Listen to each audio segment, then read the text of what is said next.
કરીએ, બ્રહ્માજીને પ્રસન્ન કરી અને મન ગમતા વરદાન મેળવીએ. બરોબર છે ભ્રાતા. ચાલો અત્યારે ઘોર વનમાં જઈએ. ચાલો લઈ.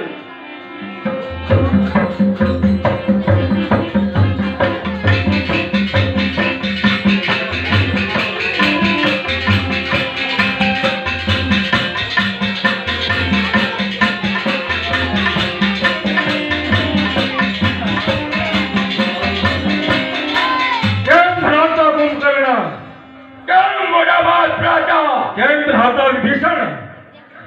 અત્યારે આપણે ઘોર વનમાં આવી ચૂક્યા છીએ. બરોબર છે મોટા. તો ચાલો પોતપોતાનું સ્થાન મેળવી અને તપ કરવા બેસી જાઓ.